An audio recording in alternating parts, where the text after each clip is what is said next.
আল্লাহ তাআলা বলছেন, আর তোমরা তাদের মতো হয় না যাদের কাছে সুস্পষ্ট বিধান আসার পরেও দলাদলি করে ধ্বংস হয়েছে। এখানে আল্লাহ তাআলা ইহুদি আর খ্রিস্টানদের কথা বলছেন। আল্লাহ বলছেন, উম্মতি মুহাম্মদী যারা শোনো, তোমরা যারা আমার নবী মুহাম্মদুর রাসূলুল্লাহ, আমরা বলি সাল্লাল্লাহু আলাইহি ওয়াসাল্লামের উম্মত, তোমরা শোনো, তোমরা আগেকার দিনের আগেকার যুগের ইহুদি খ্রিস্টানদের মতো হয় না। কারণ এদের কাছে আসমানি কিতাব আসার পরে, নবী রাসূল তাদের কাছে আসার পরেও দলাদলি করে তারা ধ্বংস হয়ে গিয়েছে।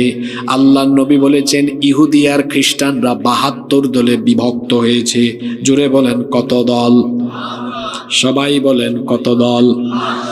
আল্লাহর নবী সতর্ক করেছেন, কিন্তু আমার উম্মত ৭৩ দলে বিভক্ত হবে।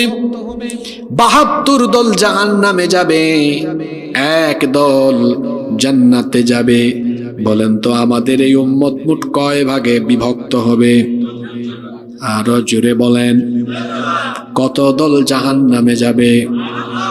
জান্নাতে যাবে কয় দল? আমরা কি জাহান্নামী দলে থাকবো না জান্নাতি দলে থাকবো? আল্লাহর নবী বললেন, সেই জান্নাতি দল কারা? শোনো, মা আনা আলাইহি ওয়া আসহাবি, আমার আর আমার সাহাবীদের আদর্শের উপরে আছে যারা, সঠিক পথে জান্নাতি পথে আছে তারা। আল্লাহ সেই পথে আমাদেরকে কবুল করেন। খবরদার, দলাদলি করা যাবে না, বিচ্ছিন্ন হওয়া যাবে না, অনৈক্য বিভক্তিতে থাকা যাবে না। কারণ ঐক্যবদ্ধ থাকার হুকুম যিনি দিয়েছেন, আদেশ যিনি দিয়েছেন, জোরে বলেন তো তিনি কে? সে আল্লাহর হুকুম মানা আমাদের জন্য নফল না ফরজ? জোরে বলেন, নফল না ফরজ?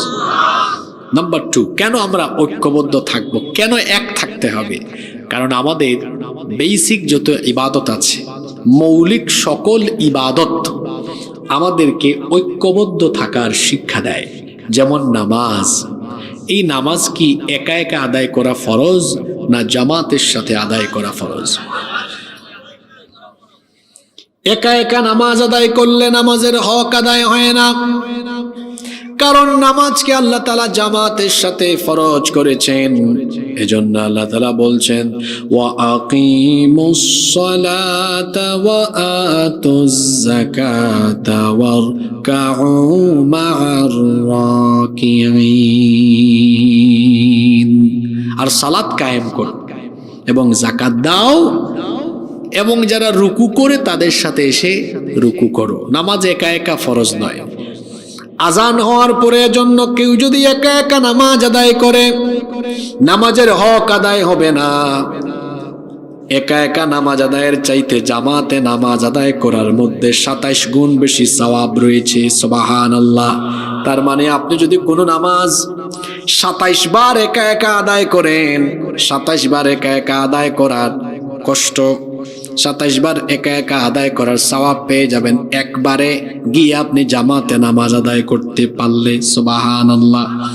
এজন্য নামাজ আদায় করতে হবে জামাতের সাথে। জুড়ে বলেন কিসের সাথে? আজান হওয়ার পরে যারা মসজিদে জামাতে শামিল হয় না, আল্লাহর নবী বলেছেন, আমার ইচ্ছে করে, আমার মন চায়, আমি কাঠ দিয়ে আগুন জ্বালায়া তাদের ঘর বাড়িগুলো জ্বালায়া পোড়ায়া ছারখার করে দিই। যদি সেখানে মহিলা